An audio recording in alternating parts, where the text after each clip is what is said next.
The really curious thing about the Harry Potter and the Chamber of Secrets movie tie-in that was released on PlayStation 2, GameCube and Xbox is that not only is it one of multiple absolutely different Chamber of Secrets adaptations released on various systems, but also that on these three platforms specifically, the game is sort of the same, sort of isn't? There are enough differences beyond just graphics between the game as it is on PlayStation 2 and the game as it is on GameCube Xbox that I can safely say that the experiences are not entirely the same. But also, their core identities are so similar that anyone will be forgiven for not noticing without delving deep into the topic by playing both variations. As such, it is more efficient to cover them in a single analysis. Chamber of Secrets on all three platforms attempts to recreate the feel of the source material as an adaptation in game form. As such, the game is divided into a series of day and night sections.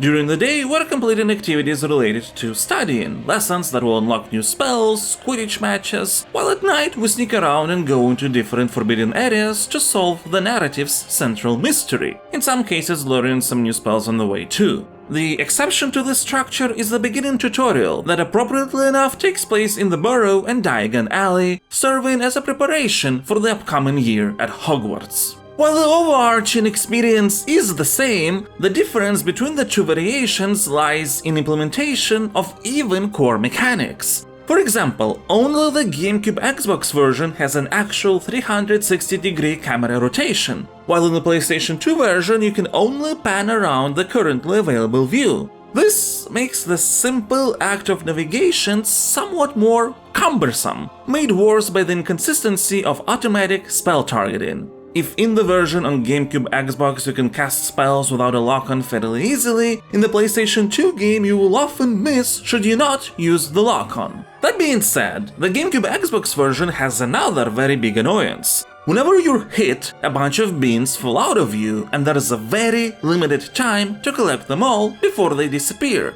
This actively discourages searching for every flavored beans that act as the main shop currency in this game. In the version for GameCube and Xbox, it is preferable to collect beans only while you're in safe Hogwarts spaces between missions, which obviously is far from ideal. On PlayStation 2, there is no such problem. The only enemies that take beans out of you are ghosts, and their attack can either be avoided or countered with a Lumos spell. A counter that, by the way, doesn't work in the version for GameCube and Xbox. So even though the PlayStation 2 game can often feel clunkier to play, it is also less frustrating. Except when we're talking about boss battles. In the version for GameCube Xbox, it takes about 3-4 hits to defeat them, which is enough for the fights to not get too boring. While in the PlayStation 2 version, bosses take far more hits. And considering that 5 out of 9 bosses in this game are these huge gargoyles with which you play an Expelliarmus tennis match, it can get rather repetitive.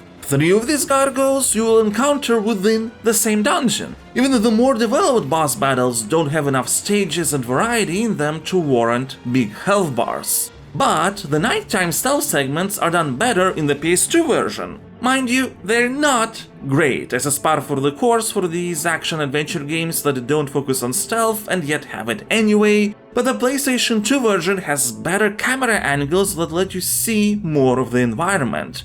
The distraction tools are more consistent. For example, the noise balloons in the GameCube Xbox version fly away in a random direction for a while before activating, while in the PS2 game they stay pretty much on the same spot you've put them on. But most importantly, in the PlayStation 2 version you can use Expelliarmus to deflect the binding spell that prefects cast when you're detected, which is not possible in the version for GameCube and Xbox. And yet, and this is where we get to some other curious differences, in the GameCube and Xbox versions the only areas where prefects roam are near the library and Slytherin dungeons, and there is less of them in each room. While in the PlayStation 2 version you will have prefects not only in those locations, but also on the 7th floor, the entrance hall, and the Hogwarts grounds themselves. So in terms of stealth, the situation is exactly the opposite of the core gameplay one. Stealth plays better on PlayStation 2, but on GameCube and Xbox it is actually less frustrating because there is less of it and less prefix to worry about. It is fairly reasonable to try and just run by. Flying on a broom works the same in both versions, but in the PlayStation 2 game, Harry keeps trying to weirdly reposition after you stop moving him, which makes activities like races feel very erratic because the camera just keeps shaking all the time. The version for GameCube and Xbox is much smoother in this regard, and also Harry's collision is much more precise, so if you decide to enter a tunnel, you will not be thrown around all over the place either. But yeah, this is the gameplay of Chamber of Secrets in a nutshell. All jumps are automatic and I've never really experienced an issue with them. Wall sneaking works fine, sometimes you have to call Hedwig to your aid, but really, the core gameplay is focused mostly on casting appropriate spells at appropriate objects. 3 out of 4 face buttons are responsible for casting whichever spell you assign to them, or item, though those will be used much less.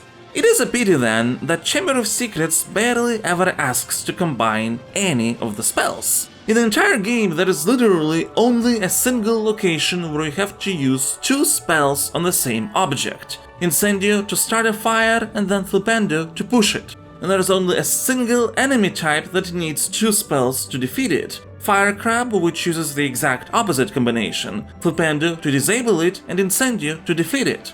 The rest of the game is entirely about using specific spells on specific objects. Sea Green Slime? Well, that's for Scourge. A carpet? Defindo it. Now, of course, this conundrum can be balanced out by great level design, but this part of Chamber of Secrets comes with caveats too.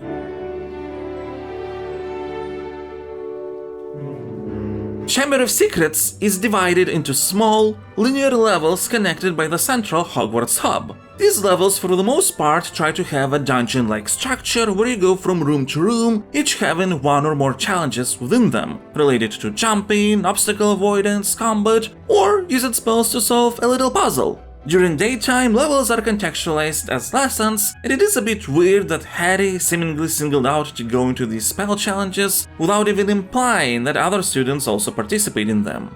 Regardless, from a gameplay perspective, these dungeons do feel a little basic. Of course, there is the aspect of every obstacle being related to usage of a single particular spell, but this wouldn't have been as noticeable if we'd have to often use our constantly increasing array of spells. Only the spell distribution is very uneven. For example, Defindo is used in the segment where we have to learn it, the Expelliarmus spell challenge, and when we go through the library restricted section. We won't have to use Defindo in any other separate level after that. Aviforce is mostly used in the Aviforce spell challenge itself. We also have to use it a couple times in the Incendio challenge, but after that, it's not used in levels. Even at the end, the titular Chamber of Secrets is a perfect opportunity to create a gauntlet that utilizes everything we have learned throughout the game. But here it exists only for a boss battle with a giant snake where we don't even have to use a single spell, as we're given the Sword of Gryffindor instead. Then, many of these levels are fairly linear and small. We mostly just have to move from one room to the next without any optional places to discover, and there is an average of about 4 or 5 chambers in each dungeon. All this creates the feeling of levels being pretty simplistic. They do work as the challenges we complete are varied and most of the time different, but also there's not enough depth to them. To be fair, PlayStation 2 does add some additional secret spaces. Like for example, in the very first tutorial level we can actually climb onto the second floor of the barn to find a wizard card, which we can't do in the GameCube Xbox version. There's only a couple editions like that and it's not enough. Among other differences between the PlayStation 2 version and GameCube Xbox level design, we have different enemy composition. Some areas on PS2 would feature imps, while the same locations in the other version have firecrabs, for example.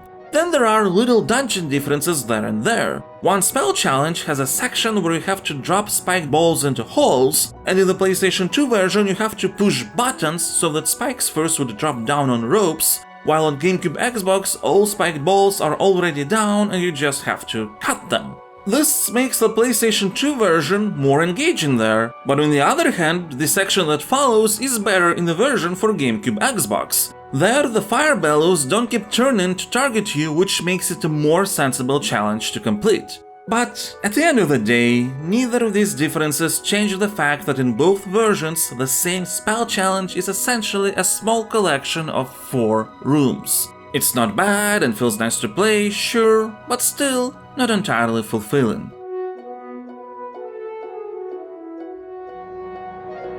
If we switch our attention from levels to the Hogwarts hub, sadly, despite the whole purpose of this hub being exploration, that aspect also lacks depth. We can find some secret shortcuts between floors, with some additional secret rooms within them that house some chests, but that's really not enough, since most of our exploration within the castle will consist of checking different classrooms for chests that contain wizard card collectibles. The ironic part is that in this paradigm, our spells don't actually give access to more parts of the castle. We have pretty much most of the access we need from the get-go, and the spells matter only for opening the actual chests. So if you don't have Incendio, you can't open chests that have webs all over it, for example. But you still can enter all these rooms to find that nothing can be done. There are a couple locations that are actually blocked by obstacles that need a particular spell to open them, but again, what they usually house is just a small room with a chest. Basically, during Hogwarts exploration, we won't really find anything that utilizes all the core gameplay possibilities. It's just a matter of being able to open chests in areas that already, for the most part, are accessible. Though other forces lacking use in linear levels, outside of them it is also used only once to open a door, and that's because it's the only spell that doesn't open chests. Well, Flipendo also doesn't open chests, but at least you can use it to get beans out of objects around the castle. It's understandable that normal floors and classrooms shouldn't be transformed into platforming challenges, but it's a pity that exploration really doesn't amount to anything else other than this arbitrary chest finding. Besides the castle itself, Chamber of Secrets also features the Hogwarts grounds, where we will find the biggest difference between the PlayStation 2 and GameCube Xbox versions. In the PlayStation 2 version, you can walk everywhere on the grounds, and when you fly with your broom, you can land anywhere you want.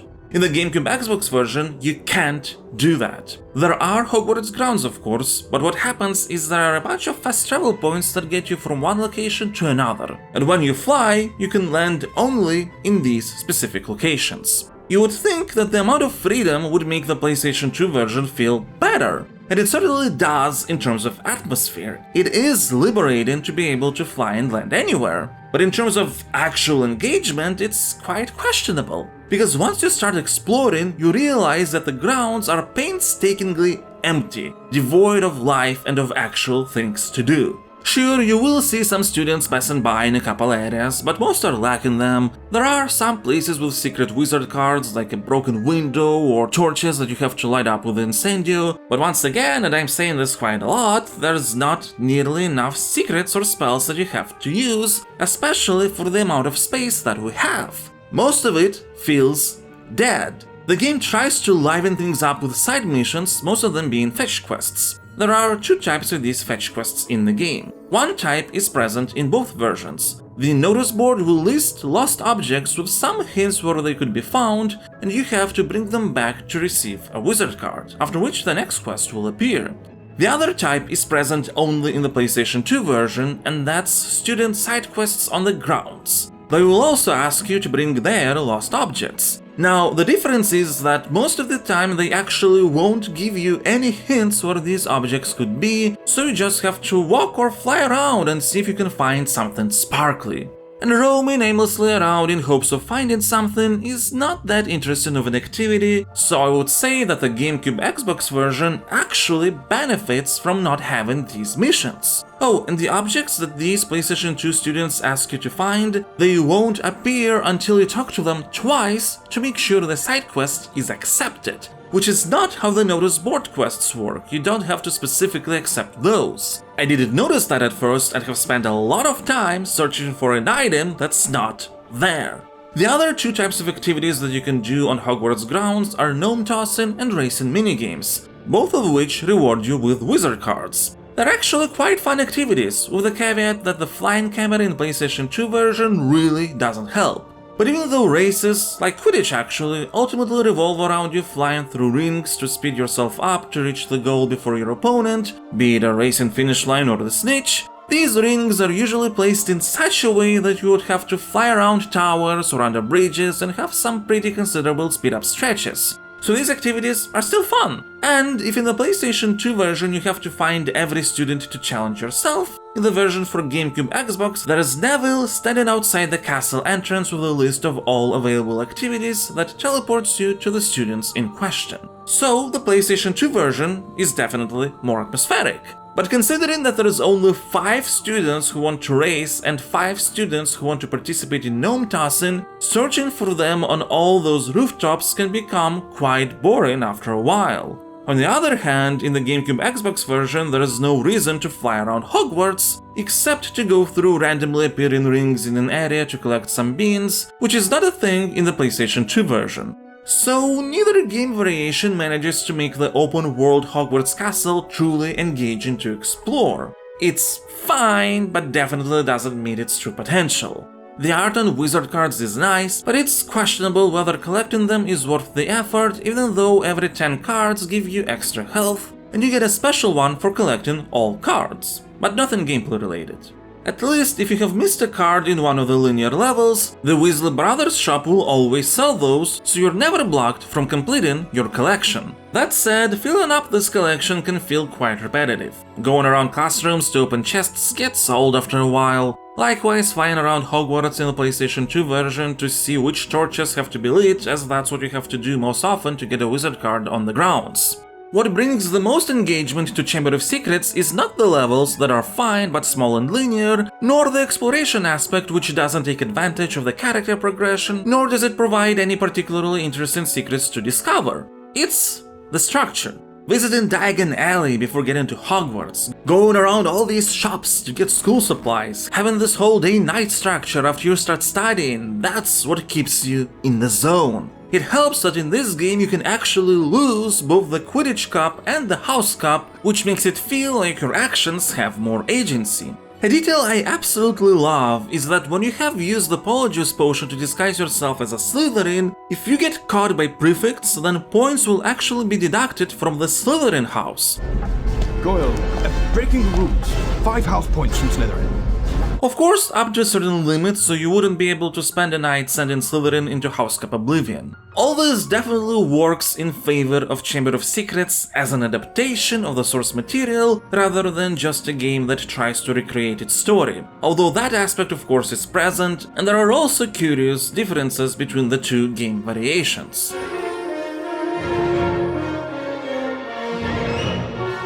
When it comes to narrative, the GameCube Xbox version has more story cutscenes, and many of those that are shared with the PlayStation 2 version tend to have more details to them. For example, this is how you leave Diagon Alley in the PS2 version. Ready to go to Hogwarts, Harry?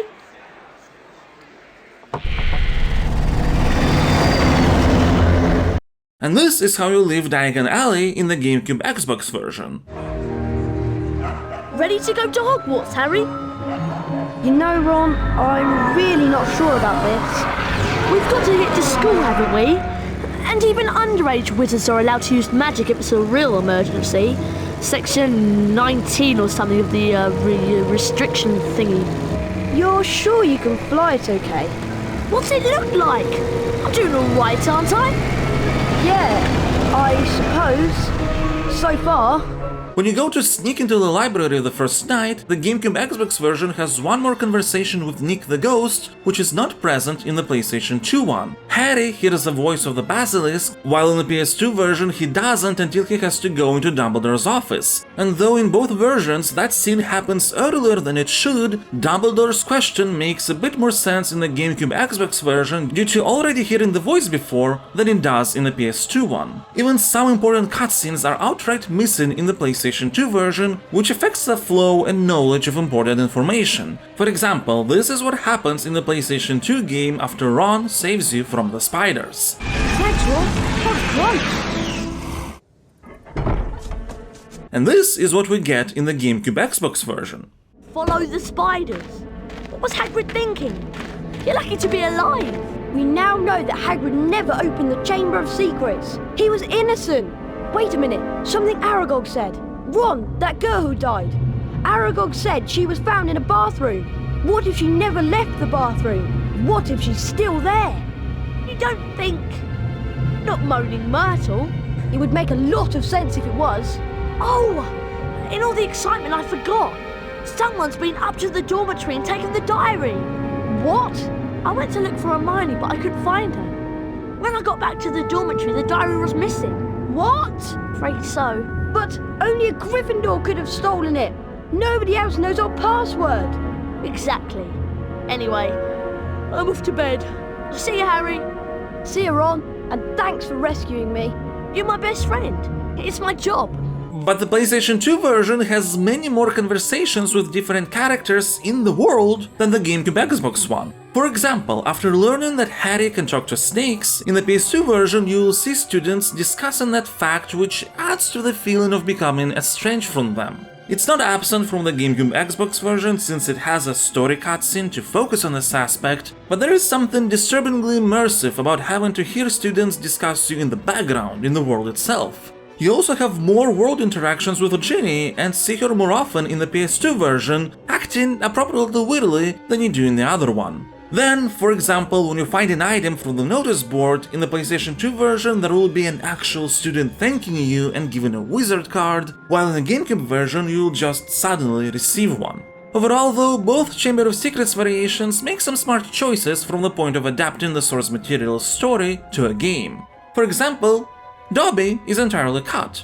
Now, in the context of the whole series, this is not the best choice, but when it comes to just the confines of the game, he serves no purpose, so the omission makes sense. The students learn about the history behind the Chamber of Secrets not from a teacher in class, but from a history book which Harry needs to get from the restricted section of the library, transforming exposition into a reward for completing a level. Even the fact that we go alone to the Forbidden Forest is justified by Ron searching for Hermione at the time, so he simply didn't have the chance to eavesdrop on the conversation with Hagrid together with Harry. And speaking of the conversation with Hagrid, even though Harry didn't have time to talk to him, the cutscene is set up in such a way that Hagrid clearly sees Harry in hiding, so he says his hint. It's nice that such details exist. Sadly, even though Chamber of Secrets makes all these good choices for adaptation purposes, it also misses the mark plenty of times. First, the general flow of the story is weird, sort of backwards even. For example, as I've mentioned before, we'll learn about the Chamber of Secrets from a history book, and therefore what Slytherin wanted his heir to do. And yet, the duel with Malfoy, where everybody gets scared of Harry because he can talk to snakes, which is what Salazar Slytherin was known for, happens before we learn that history. So, people are afraid that Salazar could be Harry's ancestor, but we don't know yet why that matters so much. And the scene in Dumbledore's office where Harry wonders if he was sorted into the right house happens before all that, after the very first attack when Headless Nick gets petrified. Speaking of attacks, only two people get petrified in the entire game, Headless Nick at the beginning and Hermione at the end. Most Muggleborn don't actually get affected. Then there are some characters or plot points that don't go anywhere. Like for example, Lockhart is seen only 2 times in the entire game, and while the true nature of his character is hinted at in the book he wrote, which is cool, he never gets exposed as a fraud and actually is just forgotten after our first and only lesson with him. This doesn't actively hurt our understanding of the story, but also makes it feel like it is somewhat unfinished. There are other weird contextualizations, like at one point we see Lucius Malfoy trying to get rid of a forbidden book, and what this book holds is the Lumos incantation, which is part of the standard curriculum. This is not a big problem, but it does add a bit of gamey abstraction to the experience. Likewise, things like characters randomly deciding to go to bed after learning important information just because the game needs to switch the time of day. At one point, even Harry is frustrated by this. Nice one, Harry. Well, all this excitement has worn me out. I think I'll head off to bed. But Hermione, nearly Headless Nick has been attacked and I'll tell you in the morning. And there's this weird timeline in Diagon Alley where 1 minute all students are there and the next Harry and Ron suddenly have missed the train and they're the only ones to do so. Despite all these hiccups, the plot is still understandable and it is still enjoyable to experience it. A lot of it is thanks to the writing, which is actually quite nice. Don't worry, Ron, I'll come and get you. Just hold on. I can't do anything else! Hurry up, Harry! Harry, I think I've just understood something. I've got to go to the library. What does she understand? Loads more than I do. But why she got to go to the library? Because that's what Hermione does. When in doubt, go to the library. Harry, Just the person I've been looking for. Something dreadful has happened to Neville. He's got himself trapped behind a tapestry. And I suppose you want me to get him out? Would you? That's so kind of you, Harry. Okay, so I've got to go into the library on the second floor and get a copy of Lockhart's book, and then go out into the grounds and find my way into the herbology greenhouse to get the severing charm. Yes. What did he say? Hurry up. I was surprised by the voice acting of the main characters, especially Ron's. It's actually quite good. What kept you, Harry? I can't hang around here all night, you know. Very funny, Ron. Now how on earth am I going to release you? Is there some kind of weak spot on the tree you could cast a spell at?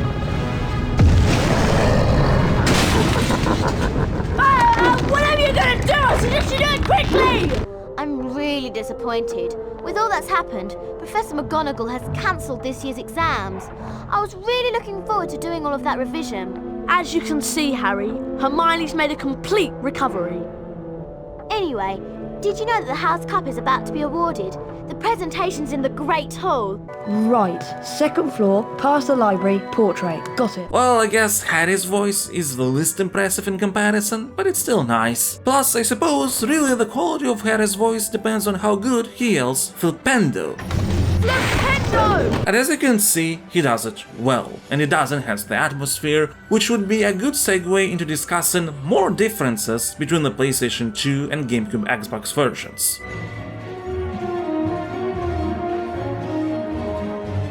In terms of visuals, both game variations are based on the same cartoony style, although the latter has much better implementation. I mean, just look at the light from this stained glass in the entrance hall of Hogwarts, it's beautiful! All environments feel much more lush and vibrant than in the PS2 version, and the amount of details is insane. Look at all those portraits in the Great Stairs area, and again the light rays. Books flying around in the restricted section of the library, the leaky cauldron in Diagon Alley, hell, even just the flight stairs in your dormitory. And of course the physics of Harry's robes that wave in a very satisfying manner while running. Just wonderful. In the GameCube Xbox version, the character models are much more detailed and have overall better body and facial animation. In the PlayStation 2 version, the characters are very static, and when talking they can outright look creepy. Also, the cutscene cinematography in the GameCube Xbox version is much more interesting, with people actually properly interacting with one another, as opposed to simply standing and talking in the PS2 version with little amount of camera changes. Morning, Ron. Do you know what class we've got first? I heard that it's flying. You heard right. I'll meet you downstairs in the entrance hall.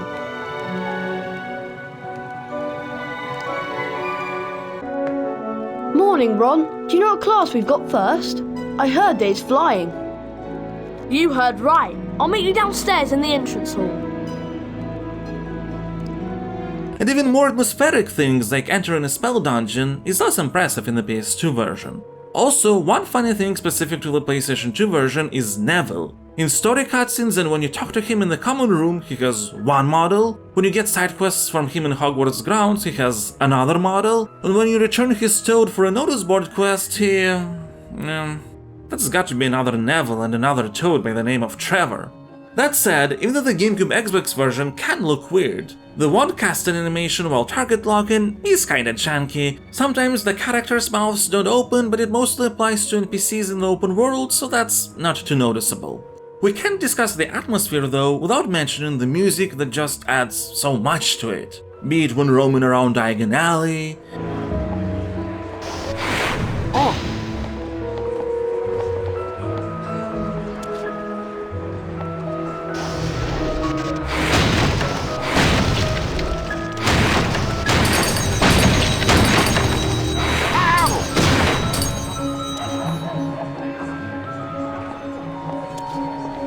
engaging in a shuffle with some imps,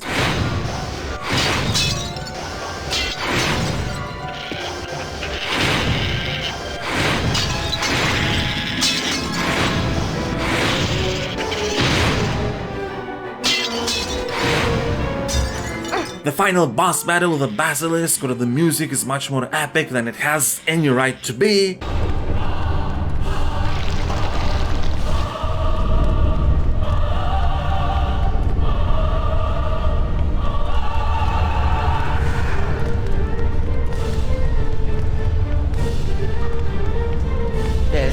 nothing you can do.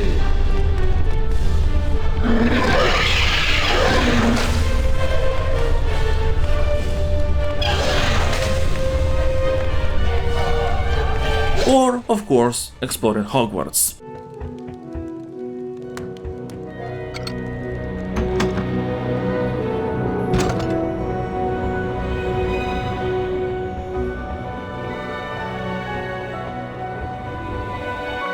Flibbity gibbet. The sound design is also very good. I especially like the little whispers when we select spells. The sound effect for collecting cards is short but satisfying. And even such little details like haptic feedback are done very well. The strength of the controller's vibration depends on how much you have charged the spell you cast. This is pretty subtle but empowering. So, Chamber of Secrets gameplay might be clunky, with the exact manner of issues depending on the game variation you play, might be basic, but it is atmospheric and immersive, and that is enough to make it enjoyable. How enjoyable exactly, we'll figure out with my Stasocritic rating system.